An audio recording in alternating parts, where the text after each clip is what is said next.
Channel को subscribe करके like कर देना। पिछले भाग में आपने पढ़ा कि अर्नब को धृति होली के रंगों में उलझा देता है और धृति गलती से अर्नब की जगह आकर्ष पर रंग डाल देती है, लेकिन एंड टाइम पर अर्नब धृति के हाथ से रंग की बाल्टी छीन कर आकर्ष के गुस्से का शिकार बन जाता है। धृति पहली बार रसोई में गुजिया बनाती है, जिसका स्वाद सबकी जुबान पर चढ़ जाता है। रक्षित आकर्ष से प्रोडक्ट लॉन्च पर परिवार के साथ चलने की बात करते हैं तो उसे आकर्ष साफ मना कर देता है कि वो धृति को लेकर कहीं नहीं जाएगा। इधर आकर्ष और रक्षित को बार में बैठकर शराब पीता देख धृति सहम जाती है। उसे लगता है कि कहीं ऐसा ना हो कि आकर्ष शराब के नशे में उससे मारपीट करे। इस डर से वो अपने कमरे में भाग जाती है। अब आगे धृति ने आओ न देखा न ताओ जल्दी से कूदकर उसकी पैंट में बंधी बेल्ट खोलने लगी। आकर्ष की आंखों जो भी उसे खुल नहीं रही थी एकदम बड़ी बड़ी हो गई। ये क्या कर रही हो तुम? बोलो, छोड़ो मेरी पैंट। नशे में मेरा फायदा उठाना चाहती हो ताकि बाद में मुझे ब्लैकमेल कर सको।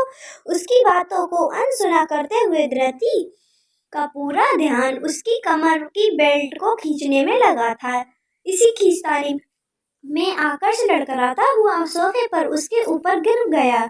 उनका चेहरा एक दूसरे से इतना करीब था कि पहली बार ना चाहते हुए भी उसकी आंखों में धृति की आंखों से टकरा गईं। दोनों मिनट के लिए आकर्ष मानो उसकी झिलमिलाती आंखों की गहराइयों में खो सा गया, लेकिन धृति का पूरा ध्यान अपने मिशन पर था। इतनी देर में उसने आकर्ष की बेल्ट उसकी कमर से निकाल ली और सोफे की दरार में घुसा दी। उसे देख अपनी काली घानी पलकें जल्दी जल्दी झपकाने लगी। आकर्ष को वक्त लग गया उसके जादू भरे काले नयनों के मायाजाल मुक्त होने में। आप मुझे मारोगे ना? नहीं, आकर्ष अभी हाइप्नोटाइज था। शराब क्यों पी फिर? ताकि उस दर्द का कम कर सकूं जो तुमने जबरदस्ती शादी कराकर मेरे माँ बाप ने मुझे दिया है। आकर्ष की आंखों में आंसू आ गए। वो सोफे से उठा और बेड की तरफ बढ़ते हुए बड़बड़ाने लगा। उन्हें क्या लगता है तुम्हें जबरदस्ती मेरे गले बांधकर उन्होंने अपनी जिद पूरी कर ली? वो जीत गए ना? बिल्कुल नहीं। मैं कभी तुम्हें अपनाऊंगा ही नहीं। मैं उन्हें जीतने नहीं दूंगा। अगर शादी कराना उनकी जिद थी तो ये भी मेरी जिद है, कहकर वो धड़ाम से बेड पर गिरा और सो गया। 3 दिन बाद पूरा परिवार शाम को प्रोडक्ट लॉन्च इवेंट के लिए तैयार हो रहा था। रक्षित और शोभा भी अपने कमरे में तैयार हो रहे थे। रक्षित धृति के लिए कपड़े और ज्वेलरी वगैरह लेकर उसे दे दो जो वो आज शाम को पहनेगी। शोभा जो अपनी वार्डरोब से साड़ी सिलेक्ट कर रही थी थोड़ा गंभीर हो गई। शोभा, आपको लगता है आपका लाडला उसे अपने साथ ले जाएगा? शोभा की बात सुनकर रक्षित अपना सर झुकाकर बिस्तर पर बैठ गए। रक्षित, कभी कभी लगता है मैंने अपनी जिद में उस बच्ची के साथ बहुत गलत कर डाला। मुझे लगा ना एक दिन आकर्ष उसे अपना ही लेगा। शोभा रक्षित के कंधों पर हाथ रखकर बैठ गई।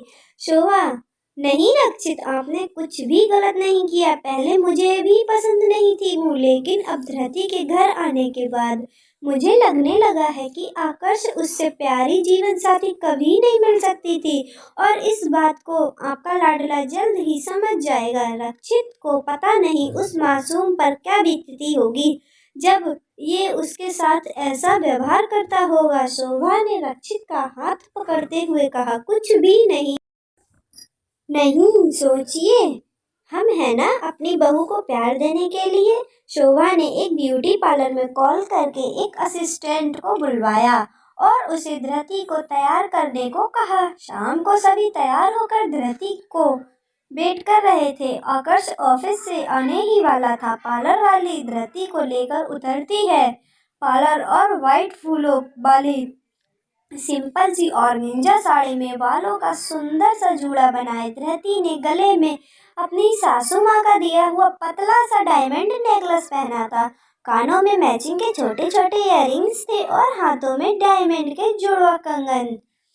चेहरे पर बहुत मामूली सा मेकअप था, मांग में लाल सिंदूर और माथे पे चमकती पर्पल बिंदी। धरती को सचमुच किसी हाई सोसाइटी बेल की मॉडर्न हाउसवाइफ लग रही थी, लेकिन उसे देहात की नहीं कह सकते थे बर्दाश्त। वो अब नमूना खोले तो शोभा उतरते ही धरती को बुलाए लेने लगी और अपने काजल से उसके गले के पीछे टीका लगा दिया। धरती इतनी सुंदर लग रही थी कि एक बार अर्नब की नजर उस पर टिकी रह गई, लेकिन उसने अपना सर झटका और फिर उसे छेड़ना शुरू कर दिया। आज तो किसी का कत्ल होने वाला है, उसने धरती को आंख मारते हुए कहा। किसका? धरती ने मासूमियत से अपनी आंखें बड़ी बड़ी करते हुए अर्नब ने सड़ा सा मुंह बनाते हुए दरवाजे से आते हुए आकाश की तरफ इशारा किया। इधर सब तैयार थे, बस आकर्ष का इंतजार था। उसके आते ही रक्षित ने सबको कार में बैठने को कहा। आकर्ष की नजर धरती पर पड़ी, मानो बिजली ऐसे ही टूट पड़ी हो। ये तैयार होकर कहाँ जा रही है? आकर्ष से गुस्से से चिल्लाया। हमारे साथ जा रही है, रक्षित ने गंभीरता होकर कहा। इसका वहाँ कोई काम नहीं है और मैं इसे अपने साथ नहीं ले जाऊंगा। इससे कहिए अभी अभी वापस जाए, वो आएगी। तुमने ही तो कहा था कि तुम उसे अपनी बीवी बनाकर नहीं ले जाओगे, लेकिन हम तो उसे अपनी बहू बनाकर ले जा सकते हैं ना। वेरी गुड, आकर्ष ने गुस्से से तालियां बजाने लगा। अच्छा है, ले जाइए, बिल्कुल ले जाइए, अपनी बहू को ले जाइए, मैं नहीं जा रहा, कहता हुआ गुस्से से पैर पटकता हुआ आकर्ष अपने कमरे में चला गया। आकर्ष रुको, आकर्ष, अपनी बार रक्षित की आवाज भयंकर गुस्से में था।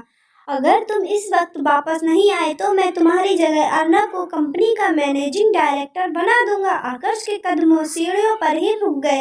वो पीछे घूमा, उसकी आंखों में आंसू थे।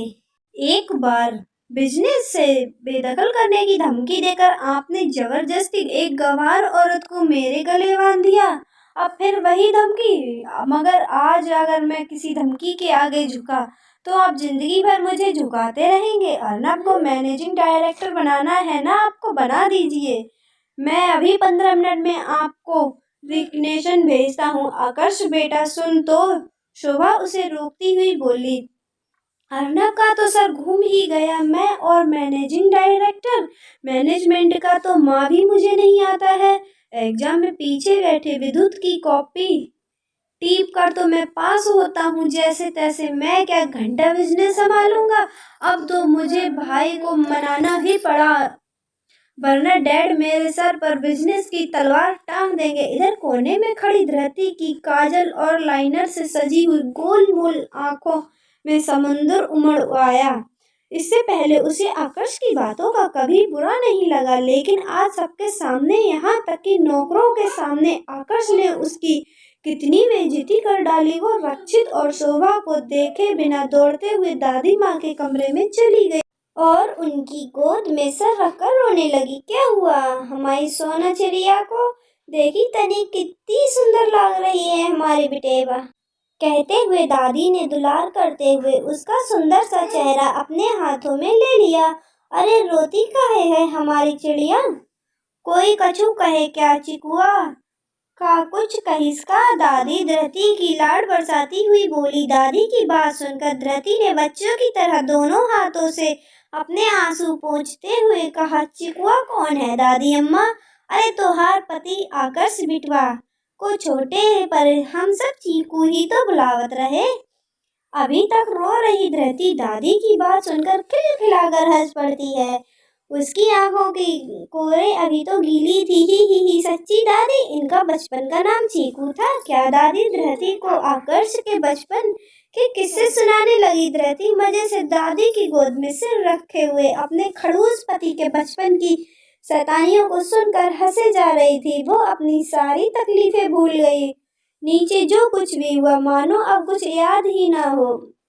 घर के सभी लोग आपस में इवेंट में जा चुके थे। धरती ने बड़े प्यार से दादी के लिए चाय बनाई और साथ में नमक पारे का नाश्ता भी था और अब आपस में बैठकर दादी की कहानियां सुनने लगी। अब उसे किसी की कोई शिकायत नहीं रह गई थी। ऐसी खुश मिजाज और मस्त मौला लड़की का दिल दुखाकर ना जाने आकर्ष को क्या मिलता था। इधर कार में बैठा अर्नब गुस्से से आकर्ष को देखे जा रहा था। रक्षित और शोभा दूसरी कार में थे। अर्नब, आप धरती के साथ ऐसा क्यों करते हैं? भाई इतनी बुरी भी नहीं है वो। आकर्ष चुपचाप गाड़ी चलाता रहा। अर्नब, कुछ बोलेंगे क्या? गलती है उसकी, उसे बिना बात से इतना सुना देते हैं तो कभी आपके किसी भी काम में दखल नहीं देती ना? आकर्ष, इतनी हिम्मत भी नहीं है उसकी। अर्नब, हाँ, लेकिन अगर आपके स्टेटस की कोई होती तो आप इतने गर्व से सीना चौड़ा करके की हिम्मत की दाद देते रहते। वो मासूम है, चुप रह जाती है, इसीलिए लगता है कि उसमें हिम्मत नहीं है। आकर्ष, तुम्हें उससे इतनी सिंपैथी क्यों है? अर्नब, क्योंकि वो हमारी फैमिली का एक पार्ट है और इंसान अपने परिवार के लोगों की फिक्र करता है। आकर्ष, इतनी ही फिक्र है तो तुम शादी ही कर लेते उससे, मुझे बलि का बकरा क्यों बनने दिया?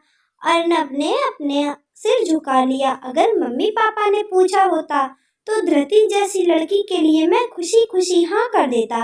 आकर्ष को शौक सा लग गया। ये जवाब एक्सपेक्ट नहीं किया था उसने। अब उसे अर्नब पर गुस्सा आ रहा था। गुस्सा था या जलन पता नहीं, पर गाड़ी की स्पीड बढ़ चुकी थी और आकर्ष के चेहरे पर गुस्से के भाव भी। इधर रात हो चुकी थी लेकिन आकर्ष और उसका परिवार अभी वापस नहीं आया था। दादी और दादी माँ को प्यार से दलिया बनाकर अपने हाथों से खिलाती है। खाने के बाद उसका मुंह साफ करती है और बिस्तर की सलवटें सही कर आराम से उन्हें लिटा देती है। वहीं पास में बैठ के वो आंख मूंद कर सबके आने का इंतजार करने लगती है। जैसे ही वो आंखें बंद करती है उसे फिर से शाम का घटनाक्रम याद आने लगता है। वापस उसकी आंखों में मोती लुढ़कने लगते हैं और वो अपने कमरे में आती है और एक कागज और कलम ढूंढकर लिखना शुरू कर देती है। डियर चीकू जी, आगे की कहानी भाग 4 में आगे की कहानी पढ़ने के लिए हमारे चैनल को प्लीज़ सब्सक्राइब कीजिए और सपोर्ट कीजिए। जल्द ही हम आपके साथ भाग 5 की कहानी लेकर आएंगे। धन्यवाद।